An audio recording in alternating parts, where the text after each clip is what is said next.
اس مشاعرے کو سننے کے ساتھ ساتھ اللہ کی بارگاہ سے بھی وابستہ ہو جاؤ، نمازوں کی پابندیاں کرو۔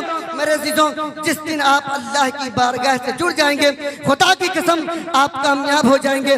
آپ کو کہیں جانے کی ضرورت نہیں ہے، پریشان ہونے کی ضرورت نہیں ہے، بس آپ اپنی زندگی کو رب کے بندگی کے حوالے کر دیں۔ مولانا روم رحمۃ اللہ علیہ ارشاد فرماتے ہیں، زندگی آمد برائے بندگی، زندگی بے بندگی شرمندگی۔ میرے عزیزوں، اپنی زندگی میں اللہ کی بندگی کر لیجئے۔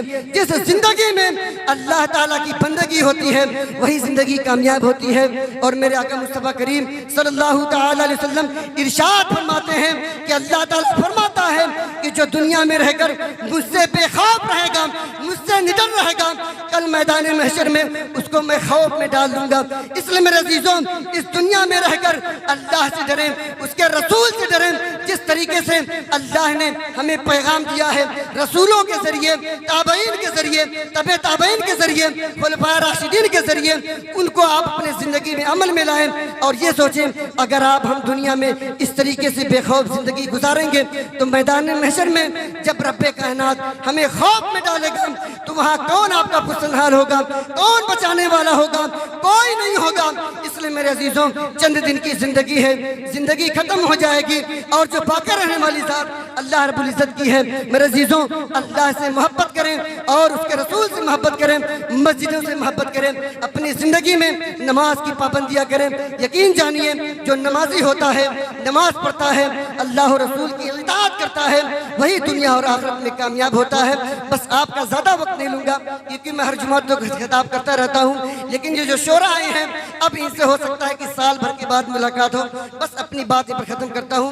اللہ تعالیٰ کی بارگاہ میں دعا ہے مولا تعالیٰ میرے بولنے میں کسی غلطی سے معاف فرمائے، ہم سب کو سچا پکا مسلمان بنائے۔ اور ایک شعر یہ ضرور کہوں گا کہ علامہ ڈاکٹر اقبال کا شعر ہے کہ ٹھکانہ قبر ہے کچھ تو عبادت کر اقبال، ٹھکانہ قبر ہے کچھ تو عبادت کر اقبال۔ روایت ہے کہ کسی کے گھر خالی ہاتھ جایا نہیں کرتے۔ میرے عزیزوں، جو دائمی گھر ہے اس گھر کا انتظام کریں۔ اعلیٰ حضرت فرماتے ہیں، لحد میں اس کے رخے شہ کا داغ لے کے چلے، اندھیری رات سنی تھی چراغ لے کے چلے، اور تیرے غلاموں کا نقش قدم ہے راہ خدا، وہ کیا بھٹک سکے جو یہ سراغ لے کے چلے۔ وما علی البلاغ۔ السلام علیکم ورحمۃ اللہ۔